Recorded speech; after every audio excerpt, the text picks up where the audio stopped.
సునాదం భూలోకంలో సువార్తల సునాదము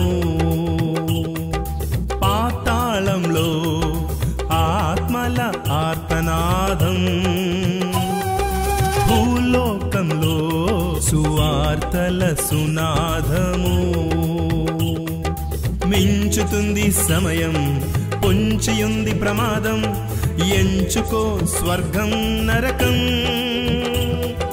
మించుతుంది సమయం పొంచియుంది ప్రమాదం ఎంచుకో స్వర్గం నరకం గమనించుకో ఎటు నీ పయనం పాతాళంలో ఆత్మల ఆర్తనాదం భూలోకంలో సువార్తల సునాదము పాతాళంలో ఆత్మల ఆర్తనాదం భూలోకంలో సువార్తల సునాదము. దేవునికి స్తోత్రములు. ప్రభు పేరిట ఈ కార్యక్రమాన్ని వీక్షిస్తున్నటువంటి ప్రియమైన దేవుని బిడ్డలారా, మీ అందరికీ నా శుభాభివందనాలు తెలియపరచుకుంటున్నాను. మీ ముందుకి పరలోకం నరకం అనేటువంటి అంశం పరిశీలనాపూర్వకంగా మీ ముందుకు తీసుకొస్తూ మొదటి ఎపిసోడ్ అయ్యింది. ఇది రెండో ఎపిసోడ్లోకి వచ్చాం. నా పేరు మీకు తెలిసిందే, రాజారావు దేవనబోయిన ఇంటి పేరు. ఇప్పుడు ఈ యొక్క కావలి సమీపంలో ఉన్నటువంటి సిరిపురం అనే గ్రామానికి వెళ్ళి గుండాబత్తిని దేవదానం గారి ఇంట్లో జరిగిన సంఘటనలన్నీ వాస్తవాలే అని నిర్ధారించుకుని వచ్చాను అని మీకు చెప్తూ వచ్చా. ఆయన పరలోకానికి ఆయన ఆత్మని దేవుడు తీసుకెళ్ళి చూపించి వచ్చినట్టు చెప్పిన ఇన్సిడెంట్తో పాటు ఆ ఇంట్లో జరిగిన సంఘటనలు చెప్తూ, ఆయన చిన్నపిల్లాడప్పుడు వాళ్ళ అన్నయ్య చనిపోయిన తర్వాత కొన్ని గంటల తర్వాత యేసు ప్రభు వారు ఒక దివ్య పురుషుడు రూపంలో ఆ ఇంటికి వచ్చి ఆయన బ్రతికించి వెళ్ళినట్టు ఒక సాక్ష్యం చెప్పారు. ఇకపోతే ఆ ఇంట్లో జరిగినటువంటి ఇంకా గొప్ప గొప్ప ఇన్సిడెంట్లు కొన్ని చెప్తా. ఆ ఇంట్లో వాళ్ళ పెదనాన్నగారు ప్రభు వైపు చూచి మళ్ళీ వెనక్కి వెళ్ళిపోయాడని చెప్పా కదా. వాళ్ళ పెదనాన్నగారు మరి వాళ్ళ అమ్మాయి పెళ్లి తలపెట్టాడు. ఈయన్ని వెలివేశారు, ఎవరో వీళ్ళ ఇంటికి రావటానికి లేదు. వీళ్ళ ఇంటి ఉండి కూడా ఒక కావలి మనిషిని కూడా పెట్టారట. ఎవరైనా వీళ్ళ ఇంటికి వెళ్తే చెప్పాలి, వీళ్ళకి ఫైన్ వేస్తారు, లేకపోతే ఏదో శిక్ష వేస్తారు. అటువంటి పరిస్థితుల్లో వాళ్ళ పెదనాన్నగారట ఒకరోజు వీళ్ళ ఇంటికి వెళ్ళాడట. వెళ్ళి వీళ్ళ నాన్నగారితో, తమ్ముడు నువ్వు ఒక్కడే ఒంటరిగా బతుకుతున్నావు, చాలా కాలం అయిపోయింది ఇవన్నీ పెట్టి, ఎవరైనా పెద్ద పట్టించుకోరులే, మా అమ్మాయికి పెళ్లి సంబంధం కుదిరింది, రేపు వాళ్ళు ప్రధానం తీసుకొస్తారు, రేపు ఊరందరూ భోజనాలు పెడుతున్నాం, మీరు కూడా భార్యాభర్త రండి, దాంట్లో పాల్గొనండి, అయితే పెద్దగా పట్టించుకోరులే, వాళ్ళ తమ్ముడేగా పోనే అని అంటారులే అని అనుకుని రమ్మన్నాడట. రమ్మంటే సరే వీళ్ళు పోన్లే అని చెప్పి ఆ పొద్దున్నుంచి వెళ్ళిపోయి అక్కడ పనులన్నీ చేస్తూ, రోసయ్య రాగమ్మ వాళ్ళిద్దరు వాళ్ళు పనులు చేస్తూ ఉన్నారట. తీరా భోజనాల టైం వచ్చేసరికి ఆ ప్రధానం తీసుకొచ్చారు. భోజనాల టైం ఆ ఊళ్ళో ఉన్న పెద్దలు, ఇదిగో మీ తమ్ముడిని వెలివేశాం, అతను ఎందుకు పిలిచావు, ఒకవేళ అతను కానీ ఇక్కడ ఉంటే మేమెవరం భోజనం చేయ మేము వెళ్ళిపోతాం అన్నారు. అయ్యో ఎలా? అప్పుడు వాళ్ళ తమ్ముడి దగ్గరికి వచ్చి బ్రతిమాలాడు. తమ్ముడు మరి ఏమనుకోవద్దు, నా పిల్ల పెళ్ళి భగ్నం అయిపోయేటట్టుంది, మీరు ఇక్కడ ఉంటే వాళ్ళు భోజనం చేయరట, మరి పెళ్ళి అవ్వదు, మరి మీరు వెళ్ళిపోండి అంటే, అట్లా ఆకలి కడుపులతోటి అవమాన భారంతో రోసయ్య రాగమ్మ ఆ భార్యాభర్త ఇంటికి వచ్చేసి ఆ ఒడ్లు దంచి పిల్లలకి వాళ్ళకి భోజనం వండుకుని తిన్నారట. ఈ సంఘటన జరిగింది. చాలా అవమానం జరిగింది వాళ్ళకి. సరే కానీ అనుకున్నారు. కానీ దేవుడు ఇవన్నీ చూస్తాడు అంటాకి చెప్తున్నా లెక్క. వాళ్ళని నమ్మిన కారణంగా ఒక కుటుంబం వెలివేయబడి, ఆ కుటుంబంలో ఒక మనిషి చచ్చిపోతే ఎవరో రాకపోతే దేవుడు వచ్చి బతికిచ్చాడు. రెండోది, ఆయన నమ్మిన కారణంగా ఆ కుటుంబంలో ఈ అవమానం జరిగింది. మరి అనుకున్నాడు ఏమో తెలియదు కానీ దేవుడు, సరే వీళ్ళు వచ్చేసారు. ఆ రోజు ప్రధానం పెట్టేసిన తర్వాత పెళ్లి కూతుర్ని ఆ పెళ్లి కొడుకు ఊరికి తీసుకెళ్లారు. అక్కడ పెళ్లి జరిపించుకుని ఆ పెళ్లి కొడుకుని పెళ్లి కూతుర్ని మళ్ళీ ఇక్కడ తీసుకొచ్చారు. మూడో రోజున తీసుకొచ్చిన తర్వాత పెళ్లి కొడుకు ఇంటి ముందు పందిట్లో మంచం వేస్తే ఆయన కూర్చున్నాడట. పెళ్లి కూతురు లోపలికి వెళ్ళింది. ఆయన కూర్చున్నట్టుగా వెనక్కి పడిపోయి చచ్చిపోయాడంట పెళ్లి కొడుకు. ఆరోగ్యవంతుడు, అప్పుడే పెళ్ళైన వాడు కూర్చున్నట్టుగా వెనక్కి పడిపోయి చచ్చిపోయాడు. ఏంటి కారణం? ఊరంతా గప్పు మంది, అమ్మో ఈ రోసయ్య రాగమ్మ నమ్ముకున్నటువంటి దేవుడే ఇది చేసి ఉంటాడు. ఆయన గొప్ప దేవుడు. వాళ్ళ బిడ్డలకి అవమానం జరిగిందని ఈ ఇంట్లో మరి వాళ్ళని అవమానపరిచి పంపించారని ఇంట్లో ఈ శుభకార్యాన్ని ఇట్లా భగ్నం చేశాడు దేవుడు అని అందరూ అనుకున్నారు. లేకపోతే పెళ్లి కొడుకు చచ్చిపోతాం ఏంటి అని అనుకున్నారట. అప్పుడు ఊరంతా కూడా ఈ దేవుడే నిజమైన దేవుడే అనుకున్నారు. కానీ మారేవాళ్ళు మారారట, మారనోళ్ళు. ఎందుకంటే మొన్న ఎంక్వైరీ చేశారు ఊర్లో ఎంతమంది ప్రభువుని నమ్మారంటే, అయ్యా ఈ యొక్క తక్కువ కులాలుగా ఉన్నవారంతా మారారు, కానీ ఎక్కువ కులాలుగా ఉన్నవారంతా కూడా ఇటువంటి సంఘటనలు చూచారు, కానీ వాళ్ళు ఏం మారలేదయ్యా అని చెప్పారు. సరే, ఎవరి మారాలి ఎవరు మారకూడదు అనేది మనకు తెలియదు, కానీ సంఘటన దేవుడు ఒకసారి వచ్చి చచ్చిపోయిన ఆయన బతికిచ్చాడు. ఒకసారి ఇటువంటి కార్యం జరిగినప్పుడు న్యాయంగా అందరూ కూడా ఈ వైపుకే రావాలి. ఎందుకు అంటే మిగతా వాళ్ళు ఏ పని చేయలేరు కాబట్టి, వాళ్ళ ద్వారా ఏది జరగదు కాబట్టి ఈ దేవుడే కరెక్ట్ అని నిర్ధారించుకోవాలి. అయినా సాతానుడు చాలామందిని ఈ వైపు చూడనివ్వడు అనేది నేను చూసిన బట్టి గ్రహించిన బట్టి జరిగింది. కాబట్టి ఈ సంఘటన జరిగిన తర్వాత ఆ అమ్మాయి పెళ్లి కూతురు, వీళ్ళ పెదనాన్నగారు అమ్మాయి రోజమ్మ, ఇక ఆమె మళ్ళీ పెళ్లి చేసుకోకుండా అప్పుడు ప్రభువును నమ్మి జీవితాంతం ప్రభువుకు సేవ చేస్తూ చనిపోయిందట. ఇవన్నీ వాస్తవాలే అని నిర్ధారించుకున్నాం అన్న వెళ్ళినప్పుడు. 2 ఇన్సిడెంట్లు, చచ్చిపోయిన మనిషిని బతికించడం కరెక్ట్, మళ్ళీ వాళ్ళ అబ్బాయి ద్వారా తెలుసుకున్నాం, మళ్ళీ గుండెపోటు వచ్చినప్పుడు బతికించడం కరెక్ట్, 3 ఈ అమ్మాయి పెళ్లి దగ్గర ఆయన చనిపోవటం నిజం. ఇట్లాంటి ఇన్సిడెంట్లన్నీ మరి నేను చూసుకుంటూ రావటం జరిగింది. ఇక వాళ్ళ పెదనాన్నగారు, ఈ గుండాపతిని దేవదానం గారి పెదనాన్నగారు వీళ్ళ నాన్నగారితో అన్నారట, తమ్ముడు ఇక నిన్న వెలివేశారు వాళ్ళు ఎవరో, మరి నిన్ను కలుపుకుందామన్నా కలవనవట్లా, ఏం చేయాలో తెలియట్లా, నువ్వు ఒంటరిగా దిక్కులేని చావు చచ్చిపోతావని నాకు భయంగా ఉంది, నువ్వు చచ్చిపోతే మమ్మల్ని రానివ్వరు, నువ్వు ఒక్కడే దారిపోయేవాళ్ళు ఎవరో నిన్ను ఎత్తేయాలేమో కానీ ఏదైనా ఊరోళ్ళు వచ్చి, ఈ ఊరోళ్ళు ఎవరో మీ ఇక్కడ రాని వచ్చేటట్టు లేరు, ఖచ్చితంగా నిన్ను దారిపోయేవాళ్ళు ఎత్తేయాల్సిన పరిస్థితి వస్తుంది కాబట్టి నువ్వు యేసు ప్రభువుని వదిలేసి మా కులంలో కలిసిపో అని అన్నాడట. అప్పుడు వీళ్ళ నాన్నగారు ఏమన్నారంటే, అన్నయ్య నేను యేసు ప్రభువుని అంగీకరించిందేవో అంగీకరించా, ఒకవేళ ఎవరో రాకపోతే నా శరీరం అట్లా కుళ్ళిపోయినా పర్వాలా, కానీ నా యొక్క ఆత్మని నేను చనిపోయిన మరుక్షణం దేవుడు పరలోకానికి తీసుకెళ్తాడు, అటువంటి దేవుడిని నేను కలిగి ఉన్నా, నా శరీరం గురించి బాధ లేదు, ఒకడు ఎత్తేసినా ఎత్తేయకపోయినా కూడా ఏమన్నా అయిపోయినాయి కాక నా యొక్క ఆత్మ దేవుడి దగ్గరికి వెళ్తుంది, నేను యేసు ప్రభు పాదాలు విడవను అన్నాడట. దేవుడికి స్తోత్రం. సరే అయిపోయింది, కొద్ది రోజులు అయ్యింది. అయిపోయిన తర్వాత వీళ్ళ పెదనాన్నగారు వాళ్ళ అబ్బాయి రేణిగుంట అని ఒక ఊరు ఉంది అక్కడ, ఆ రైల్వేలో ఏదో పనిచేస్తాడట, వాళ్ళ అబ్బాయి దగ్గరికి వెళ్ళాడు.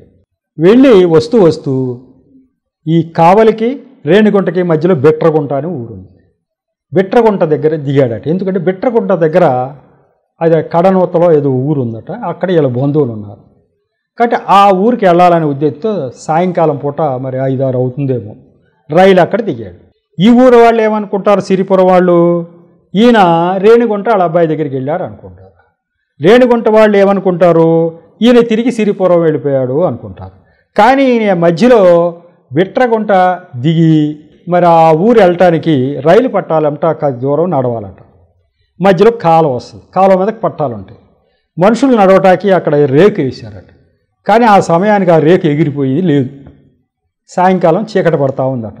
రేకు లేకపోతే ఈయన ముసలాయన 60 ఏళ్ళు అంట, ఆయనకి ఎట్లాగా పట్టాలంట అలాగా నడుస్తున్నాడంట, కాలు స్లిప్పై పడిపోయాడు. ఆ నదిలో నీళ్ళు అయితే లేవు కానీ ఊబి ఉందట, కాబట్టి పీకలోతు ఊబిలో కూరుకుపోయాడు. కేకలేసినా ఎవరు వినేవాళ్ళు లేరు, మరి సాయంకాలం 6-7 అయిపోయి ఉంటుంది టైం, ఎవరు వినేవాళ్ళు లేరు. ఆ పక్క ఎవరు గ్యాంగ్ మ్యాన్లు వాళ్ళు కూడా డ్యూటీలు దిగి వెళ్ళిపోయి ఉంటారు.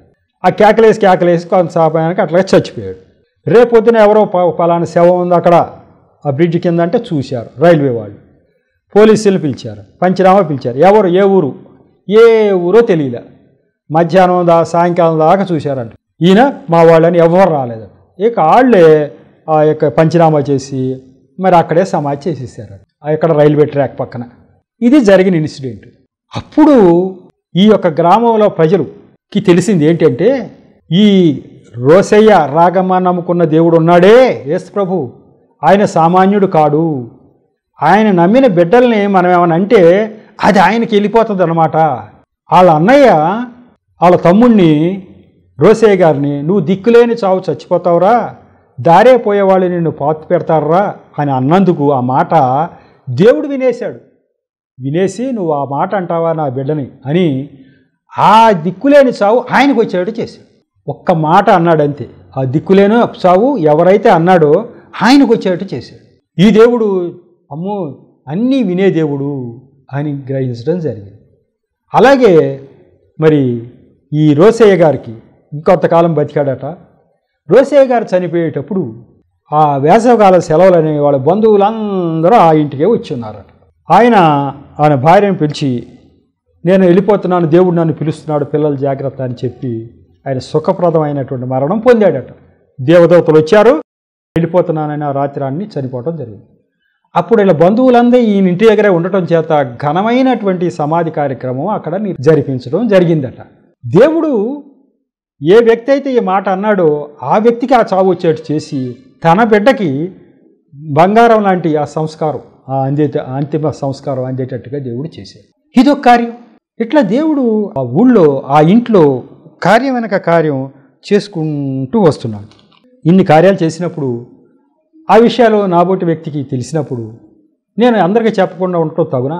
ఒకవేళ అందరూ చెప్పినా చెప్పకపోయినా నేనైతే చెప్పాలి.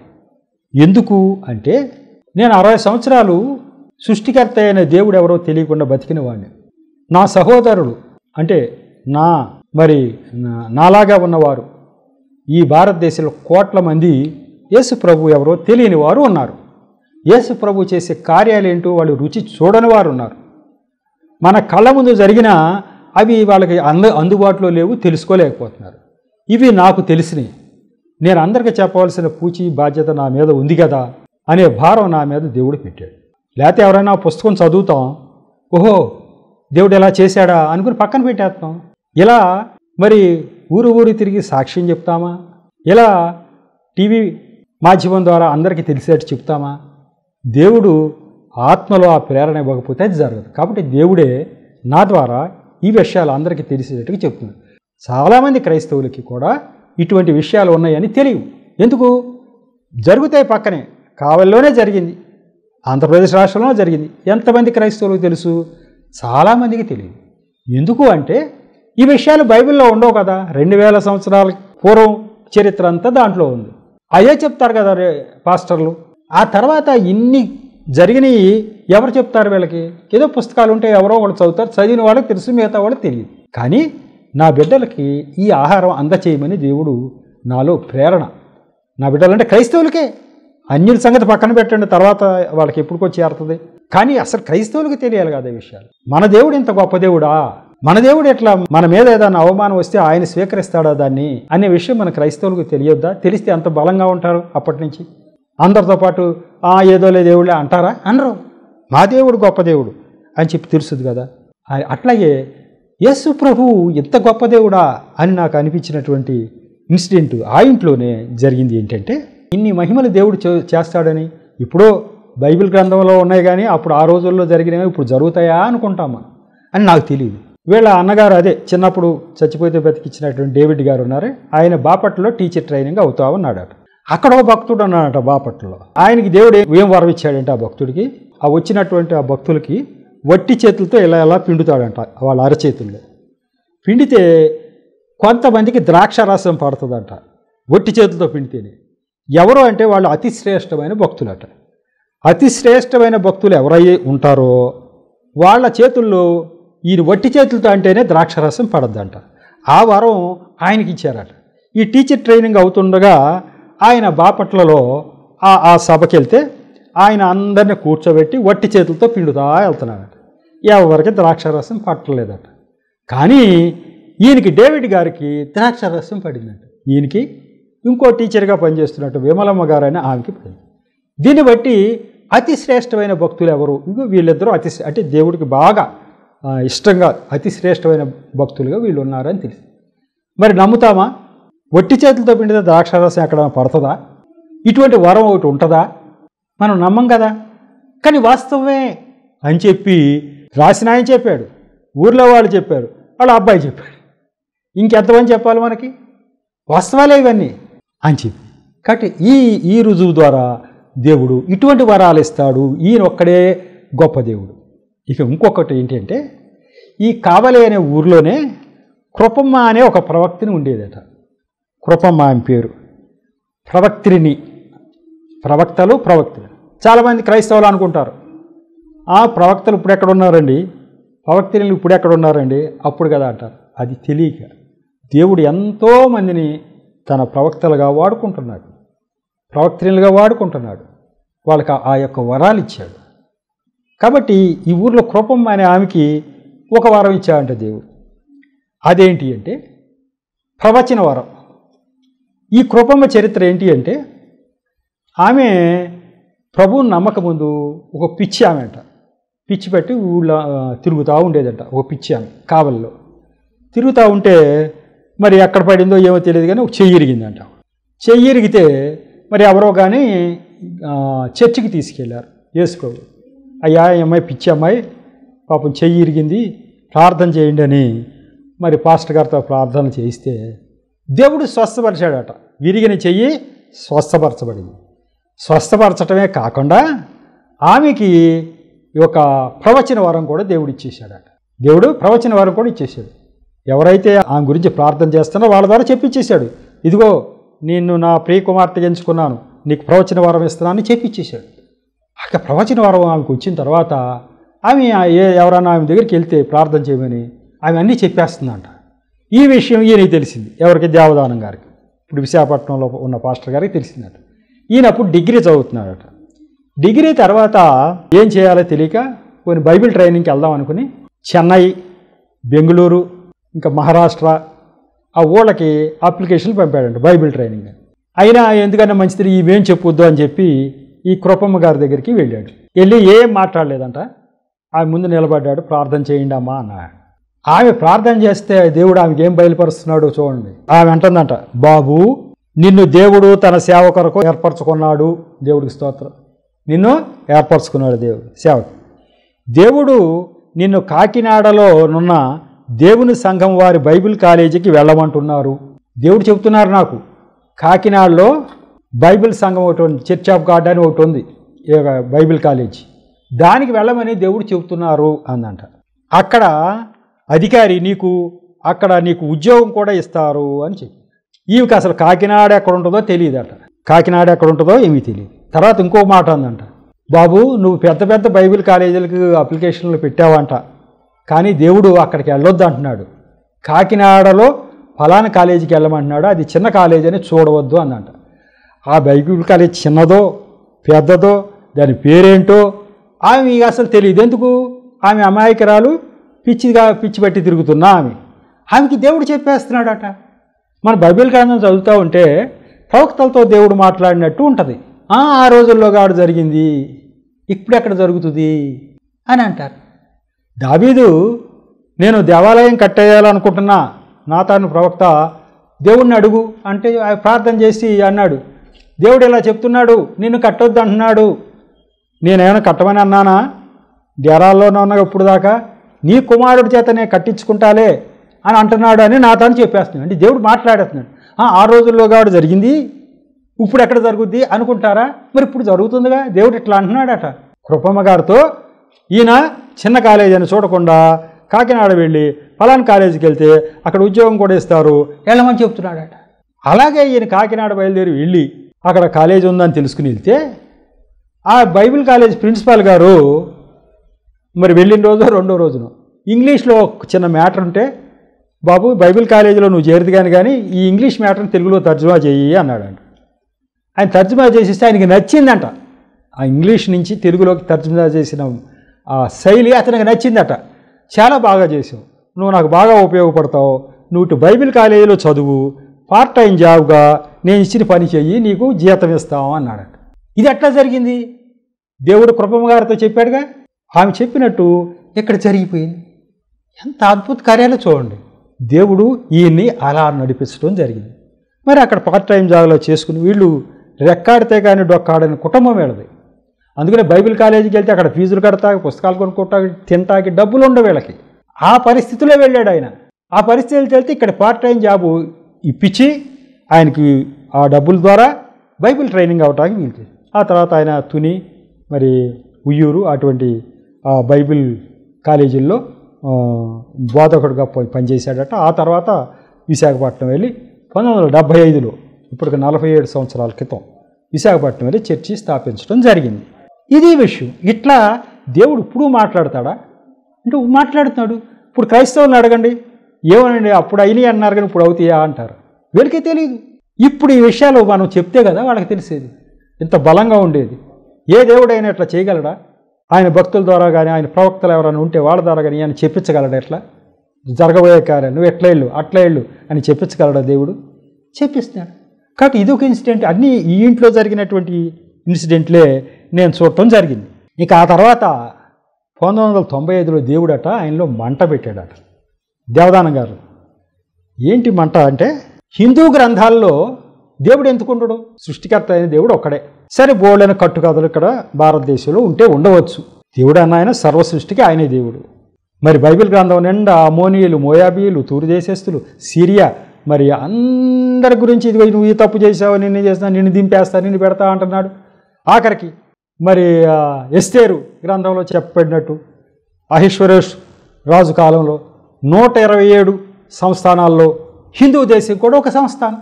ఆ రోజుల్లోనే భారతదేశం కూడా ఒక వాళ్ళకి సంస్థానం. ఆ రోజుల్లోనే దేవుడు ఆ రాజుకు బయలుపరిచాడు. ఆ రోజుల్లోనే యూదులు అనేవాళ్ళు నిజమైన దేవుని బిడ్డలు, యూదులకు ఎవడు అపకారం చేయటానికి వీల్లేదు, యూదులు అనే వాళ్ళని దేవుడు ఏర్పరచుకున్నాడు సృష్టికర్త అని చెప్పి తాకీదులు అన్ని సంస్థానాలకు పంపించింది. హిందూ దేశానికి రాలేదా? వచ్చింది. కాబట్టి భారతదేశం కూడా సృష్టిలో ఒక భాగమే. అటువంటి భారతదేశానికి మరి ఈ యొక్క దేవుడు మరి మన గ్రంథాలు ఎందుకు ఇవన్నీ చెప్పడు అని చెప్పి ఆయనలో మంట దేవుడు పుట్టించి వేదాలని, పురాణాలని, ఇతిహాసాలని భారతదేశంలో ఉన్నాయి. అవన్నీ సంస్కృతులు ఉంటాయి. వాటిల్లో అసలు దేవుడి గురించి వెతుకు అని దేవుడు ఆయన్ని మంట పెట్టాడంట. నామకార్థంగా చర్చి జరుపుకుంటున్నాడు ఒక ఆయన. అప్పుడు 20 సంవత్సరాలు అయింది, 75 నుంచి 95 దాకా. ఆయనలో ఆ మంట పెట్టకపోతే ఈయన చదివింది డిగ్రీ కూడా పాస్ అవ్వాల. ఈయన వెళ్ళి ఆ సంస్కృతంలో ఉన్న వేదాలు ఏంటో ఆయన్ని చదవగలడా? చదవలేడు కదా. ఎవరికి అంత మహా పండితులకే సంస్కృతాల్లో ఏముంది, ఆ వేదాల్లో ఏముంది ఎవరికీ తెలియదు. 60 సంవత్సరాలు వయసు వచ్చాడు, నాకు కూడా ఏమీ తెలియదు, వేదాల్లో ఏముందో తెలియదు. ఒక భారతీయుడినే హిందువునని చెప్పుకుంటావే తప్ప వేదాల్లో ఏముంది అన్న విషయం నాకు తెలియదు. అట్లా అనేక మందికి తెలియదు. ఆయనకి అంత అవసరం ఏంటి? వెళ్ళాడట. ఆంధ్ర యూనివర్సిటీలో పెద్ద లైబ్రరీ ఉంటుంది పాత గ్రంథాల నుండి. ఆ లైబ్రరీకి వెళ్ళి లైబ్రేరియన్గా ఉన్నటువంటి ఒక ఆవిడ, ఆమె ప్రొఫెసర్ గారట, అడిగాడట, అమ్మా నేను ఒక పాస్టర్నే, హిందూ మతంలో సృష్టికర్త గురించి ఏముందో తెలుసుకోవాలని వేదాలు కావాలమ్మా నాకంటే, వాళ్ళు ఏదో ఆలోచించి అవి ఎక్కడ ఉంటాయి, మరి అది సంస్కృతంలో ఉంటాయి కంటే, అవును మరి మీకు సంస్కృతం వచ్చా అని అడిగారట. నాకు సంస్కృతం రాదు, అయితే దేవుడు నాకు ప్రేరణ ఇస్తూ ఉన్నాడు, ఏమని ఇవన్నీ చదవమని అని చెప్పాడట. ఆమె అన్నట నాకైతే కొద్దిగా వచ్చండి అని చెప్పిందట. ఇక అట్లాగే వాళ్ళ సన్నిహితులు కొద్దిమంది సంస్కృతంలో ఉన్న వాటిని తెలుగులోకి మార్చి కొద్దిగా మ్యాటర్స్ ఇవ్వడానికి సిద్ధపడ్డారట. ఇదంతా ఎవరు చేశారో, ఒక ఆయన వచ్చి నాకు వేదాలు కావాలని పుస్తకాలు అడిగితే అక్కడ ఉన్నటువంటి వాళ్ళు, అయ్యా ఆ సంస్కృతంలో ఉన్నదాన్ని తెలుగులోకి తర్జుమా చేసి ఇమ్మంటారా అని ఇస్తారా ఎవరన్నా? ఆ సృష్టికర్త ఆదేశం ఇది. ఈయన పంపించిన ఆయనే అక్కడ ఉన్న వాళ్ళకి ఆదేశించాడు, వాళ్ళ మైండ్కి. వాళ్ళు తర్జుమా చేసి ఇవ్వటం మొదలుపెట్టారు. అలా వేదాల్లో ఏముందో ఈయనకి సంస్కృతం రాకుండానే మరి ఏముందో తెలుసుకోవటం మొదలుపెట్టాడు. ఒక దగ్గర 9 సంవత్సరాలు ఒక యాగంలాగా కష్టపడి. నిజమేగా వేదాలు ఎవరికన్నా అర్థమవుతాయా? ఉపనిషత్తులు, వేదాలు, ఇతిహాసాలు, పురాణాలు ఎవరికన్నా అర్థమవుతాయా? అవన్నీ కుస్తీ పడితే ఆయనకి దేవుడు దొరికిపోయాడు. ఈ గ్రంథాల్లో బైబిల్ గ్రంథంలో ఉన్న సృష్టికర్త ఉన్నాడు అని చెప్పి ఆయనకి తెలిసిపోయింది. ఆయన 9 సంవత్సరాలు కష్టపడి ఒక పుస్తకం రాశాడు. వేదాలలో యేసు ప్రభు దర్శనం అని ఒక బుక్ రాశాడు. ఈ పుస్తకం నేను విజయవాడలో బైబిల్ కొందామని ఒక షాప్కి వెళ్తే నా కళ్ళ ముందు కనపడుతుంది. దాని పక్క ఒక ఋషి బొమ్మ వేసి వేదాలలో యేసు ప్రభు దర్శనం అని ఒక పుస్తకం కనపడుతుంది. ఇదేంటి మునులు బొమ్మేసి యేసు ప్రభు ఉన్నాడంటారేంటి, ఇది ఎంతవరకు నిజం అని చెప్పి ముందు ఆ పుస్తకం కొనేసా. ఏంటి మన భారతదేశంలో ఉన్నాడా యేసు ప్రభు ఏంటి అని చెప్పి ఆ బుక్ కూర్చుకు విస్తారంగా చదివితే మన పూర్వీకులు చేత పరిశుద్ధాత్ముడు ప్రేరణతో రాయబడిన అనేక శ్లోకాల్లో నిజమైన దేవుడు ఈయనే అని ఉన్నాయి. భారతీయులకి ఎవరికి తెలియదు ఈ విషయం. కాబట్టి ఆయన బుక్ అంతా చదివిన తర్వాత ఈ విషయం అందరికీ చెప్పేయాలి అని నాకు మంట. అది చదివేసి ఇక నేను 6 పేజీలు సాక్ష్యం రాసి 12 శ్లోకాలు రాసి మన గ్రంథాల్లో ఈ శ్లోకాల్లో ఈ ప్రభువే ఉన్నాడు, ఈయన ఒక్కడే దేవుడు, మనకు తెలియలేదు, ఎవరు చెప్పలేదు, వాళ్ళకి తెలియలేదు, మీరు తెలుసుకోండి అని చెప్పి ఊళ్ళంతా తిరిగేసి చర్చిల్లో వెళ్ళి సాక్షి చెప్పి పనిచేయటం మొదలుపెట్టాను. నేను గుండాపతి దేవదానం గారి దగ్గరికి వెళ్ళి ఇలా చేశానంటే, అయ్యా ఈ ప్రేరణ దేవుడే పెట్టాడు మీలో, నాకేం పని 9 సంవత్సరాలు కష్టపడి రాయించాడు నాతో. రాయించిన తర్వాత మళ్ళీ ఇవన్నీ బయటికి తీసుకెళ్ళాలి కదా, ఆ పని మీకు అప్పచెప్పినట్టు ఉన్నాడు. ఎవరైనా పుస్తకం కొంటారు, నా బుక్ చదివారు, ఊరుకుంటారు. ఇదేంటి ఇలా చేస్తారు ఎవరన్నా? ఖచ్చితంగా దేవుడే మీకు ఆదేశించి ఉంటాడు. మీకు నన్ను ఎలా అయితే నడిపించాడు అలా మిమ్మల్ని నడిపిస్తున్నాడు, యు ప్రొసీడ్ అన్నాడు ఆయన. కాబట్టి దేవుడు ఈ రకంగా బయలుపరచడం జరిగింది. కాబట్టి అనేకమైనటువంటి విషయాలు దాని ద్వారా నేను గ్రహించడం జరిగింది.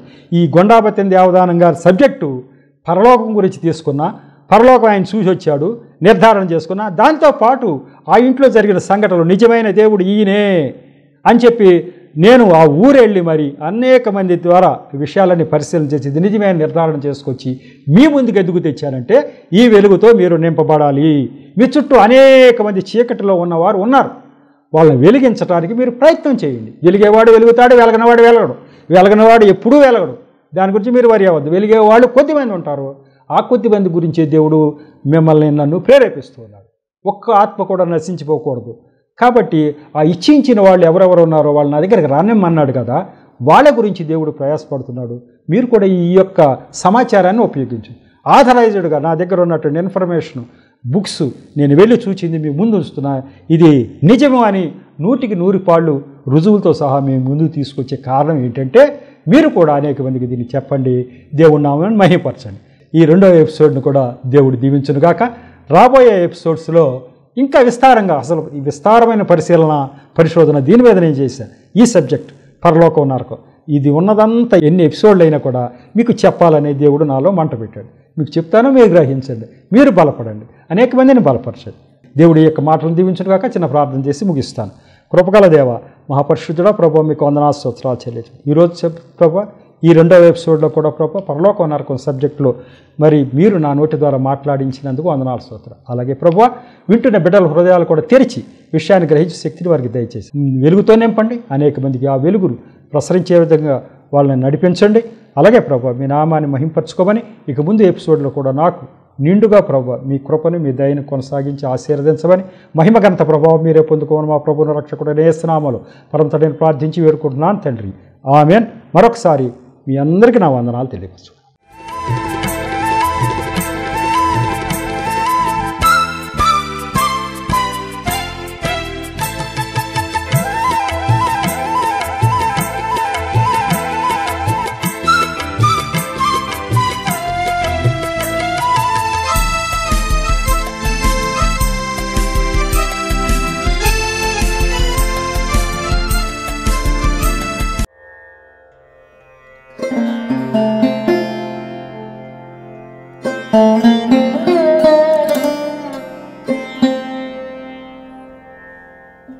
Thank you.